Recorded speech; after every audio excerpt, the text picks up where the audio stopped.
लानो थाखाय बे समाव खावलायदों दिनैनि जि थामथि जि लानाय जोंनि मुस्लिम बर' समाजाव जिउ लावथों मुस्लिम बर' समाजाव जिउ लावथों मुस्लिम बर' समाजाव जिउ लावथों जय बर' हारिनि जय बर' हारिनि जय बर' हारिनि। यूबीपीओ ने षष्ठ वार्षिक और तृतीय बोडो शांति समझौता दिवस समारोह किया आयोजन। संयुक्त बोडो गण मंच यूबीपीओ के केंद्रीय समिति के पहल पर यूबीपीओ की धेमाजी जिला समिति के सहयोग से मंगलवार को षष्ठ वार्षिक और तृतीय बोडो शांति समझौता दिवस समारोह का आयोजन मंगलवार को सीमेन छापरी स्थित बीकेडब्ल्यूएसी गेस्ट हाउस परिसर में मनाया गया। संयुक्त बोडो गण मंच यूबीपीओ के केंद्रीय समिति के अध्यक्ष मनोरंजन बसुमतारी ने सुबह 9 बजे यूबीपीओ का ध्वज फहराया। इसके बाद यूबीपीओ सलाहकार ललित चंद्र बोडो ने बोडोफा उपेंद्र नाथ ब्रह्मा के प्रतिमा पर पुष्पांजलि अर्पित की। अपने उद्घाटन भाषण में संयुक्त बोडो गण मंच यूबीपीओ के केंद्रीय समिति के अध्यक्ष मनोरंजन बसुमतारी ने कहा कि निरंतर आंदोलन के परिणामस्वरूप 4 एनडीएफबी समूहों एबीएसयू और यूबीपीओ के बीच केंद्र और राज्य सरकारों के साथ तृतीय बोडो शांति समझौता और बीटीआर समझौता 27 जनवरी 2020 को हस्ताक्षरित किया गया था। तृतीय बोडो शांति समझौते पर हस्ताक्षर हुए 5 साल बीत चुके हैं, लेकिन समझौते की कई धाराएं अभी तक लागू नहीं की गई हैं।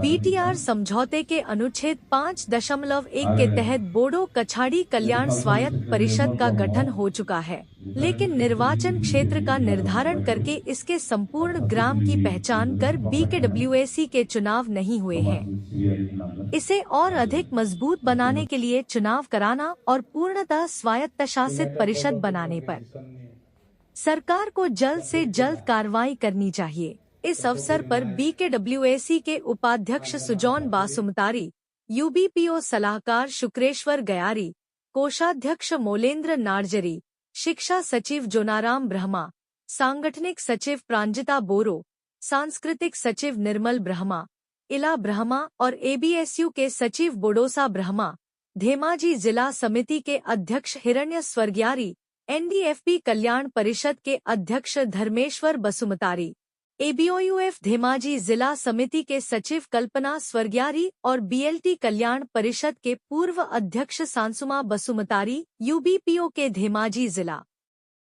समिति के अध्यक्ष रातेराम बसुमतारी, सचिव आनारू स्वर्गियारी आदि सहित कई वरिष्ठ नेता उपस्थित थे।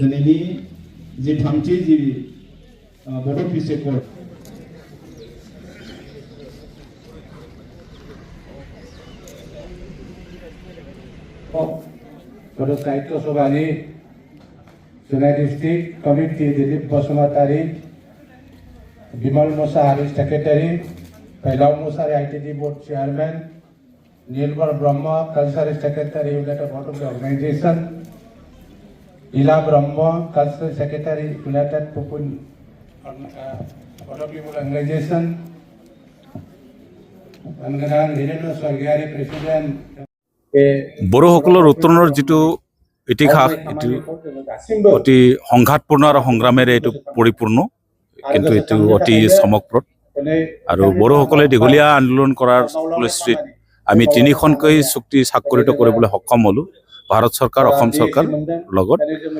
আৰু শেহতীয়া যিটো চুক্তি তৃতীয় বড়ো শান্তি চুক্তি 2020 চনৰ 27 জানুৱাৰী তাৰিখে যিটো চুক্তি সম্পাদিত হৈছিল, যিহেতু আজি 27 তাৰিখ ইয়াৰ প্ৰতিষ্ঠা দিৱস ইয়াত উদযাপন কৰা হৈছে, যেহেতু তৃতীয় বড়ো শান্তি চুক্তিৰ জৰিয়তে 2020 চনৰ 27 জানুৱাৰীত যিটো চুক্তি হ'ল তাৰ জৰিয়তে বিটিচি আৰু বিটিচিৰ বাহিৰত থকা 10 লাখতকৈ অধিক বড়ো জনসাধাৰণৰ উন্নয়নৰ কাৰণে, অৰ্থনৈতিক হওক বা সামাজিক হওক বা শৈক্ষিক হওক বিভিন্ন দিশত উন্নয়নৰ কাৰণে আমিও যিটো বিটিচিৰ বাহিৰৰ বড়োসকলে এটা সুকীয়াকৈ বড়ো কছাৰী কল্যাণ স্বায়ত্তশাসিত পৰিষদ পাবলৈ সক্ষম হ'লোঁ এই চুক্তিৰ দ্বাৰা। আৰু ইয়াৰ দ্বাৰাই বিভিন্ন আমি চুক্তিত পালোঁ। আৰু এই আজি যিটো চুক্তি দিৱস, অকল আমি ইয়াত চিমেন চাপৰিৰ এই চাঞ্জাৰী নগৰৰ বড়ো কছাৰী ৱেলফেয়াৰ অট'নমাছ কাউন্সিলৰ আৱৰ্ত ভৱনত আমি ইয়াত অনুষ্ঠিত কৰিছোঁ। ইয়াৰ স্থানীয়ভাৱে বিভিন্ন বড়ো জাতীয় সংগঠন, বিশেষকৈ নিখিল বড়ো ছাত্ৰ সন্থা, বড়ো সাহিত্য সভা, মহিলা পৰিষদ, XBLT, NDB বিভিন্ন সংগঠন আমি একেলগে ইয়াত উদযাপন কৰিছোঁ। আৰু এই চুক্তিখন আজি বিভিন্ন জেগাতো অনুষ্ঠিত হৈছে। বাটাচীপুৰ, ঢেকীয়াজুলি বাটাচীপুৰত নিখিল বড়ো ছাত্ৰ সন্থাৰ উদ্যোগত স্বাক্ষৰকাৰী সংগঠনসকলক লৈ পেলাই এটা তাতো পালন কৰা হৈছে এই দিৱসটো। আৰু লগতে চৰকাৰীভাৱে BTC চৰকাৰে এইবাৰ প্ৰথমবাৰৰ বাবে এইটো কৰিছে, হাগ্ৰামা মহিলা ডাঙৰীয়াৰ নেতৃত্বত কোকৰাঝাৰটো কৰিছে। আমি সকলোতে আমি আগভাগ লৈছোঁ। আমাৰ সংযুক্ত বড়ো গণমঞ্চৰ হৈ UBPৰ হৈ পেলাই আমি ভাগ লৈছোঁ। আৰু যিহেতু এই চুক্তিৰ আধাৰত আমি যিহেতু আমাৰ উন্নয়নৰ কাৰণে আমি বিশেষকৈ বড়ো কছাৰী কল্যাণ স্বায়ত্তশাসিত পৰিষদ পাবলৈ সক্ষম হ'লোঁ BTTৰ বাহিৰত 10 লাখ বড়ো জনসাধাৰণৰ কাৰণে।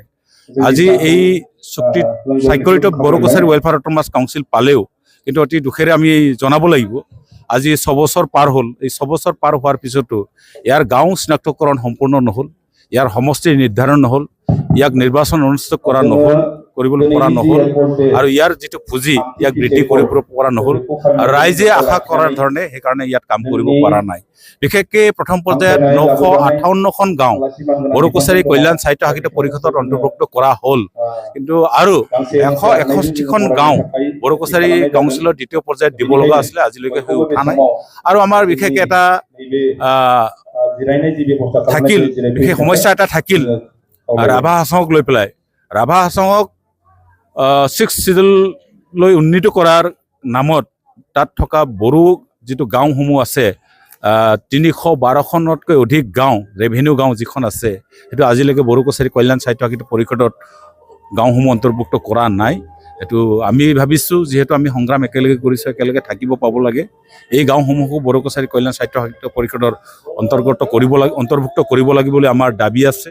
আৰু ইয়াৰ বাদেও বিশ্বনাথ আৰু শোণিতপুৰ জিলাত যিহেতু যথেষ্ট বড়ো গাঁও আছে, বাকী গাঁওবিলাক তাৰমানে BTCত অন্তৰ্ভুক্ত হ'ল, কিন্তু BTCৰ বাহিৰত থাকি যোৱা গাঁওসমূহ ইয়াত অন্তৰ্ভুক্ত কৰি পেলাই অতি শীঘ্ৰে বড়ো কছাৰী কল্যাণ স্বায়ত্তশাসিত পৰিষদৰ এটা সমষ্টিসমূহ নিৰ্ধাৰণ কৰি পেলাই কিন্তু নিৰ্বাচন অনুষ্ঠিত কৰিবলৈ আমি চৰকাৰৰ ওচৰত আজিৰ তাৰিখত আমি এই মঞ্চৰ পৰা দাবী জনাইছোঁ। ইয়াৰ বাদেও 5.2 আছিলে, আমাৰ এটা দফা আছিলে। সেই দফা মতে অসম চৰকাৰ, BTC আৰু বড়ো কছাৰী কল্যাণ স্বায়ত্তশাসিত পৰিষদ যুটীয়াভাৱে এইটো যৌথভাৱে এটা কাম কৰিব লাগিছিলে, য'ত নেকি বড়ো গাঁও আছে তাত উন্নয়নৰ স্পেচিয়েল উন্নয়নৰ পেকেজ এটা দি পেলাই কাম কৰিব লাগিছিলে। 6টা বছৰ পাৰ হোৱাৰ পিছতে এইটো আজিলৈকে স্বাক্ষৰিত নহ'ল, এইটো কাৰ্যকৰী নহ'ল, এইটো দুখৰ বিষয়। আৰু 5.3 5.3 দফা মতে যিটো বন আইন, জনজাতিসকলে 2005 চনৰ 13 ডিচেম্বৰ আগত যিসকল জনজাতিয়ে বনভূমিত বাস কৰে তেওঁলোকক ভূমিস্বত্ব প্ৰদান কৰিব লাগে। আজি বিভিন্ন জিলাত হৈছে, তথাপি বিভিন্ন জিলাত আকৌ বাকী থাকি গৈছে, সেইটো সম্পূৰ্ণ কৰিবৰ কাৰণে আমি দাবী জনাই আহি আছোঁ। আৰু ইয়াৰ বাদেও আমাৰ এটা প্ৰব্লেম আছে কাৰ্বি আংলঙৰ সমস্যাটো লৈ পেলাই। কাৰ্বি আংলঙত আৰু ডিমা হাছাওত বসবাস কৰা বড়োসকল পাহাৰীয়া জনজাতি মৰ্যাদা নোপোৱাৰ কাৰণে বিশেষভাৱে বহুতো অসুবিধাৰ সন্মুখীন হৈছে। এই চুক্তিত দুটা চুক্তিত স্থান পাইছিলে।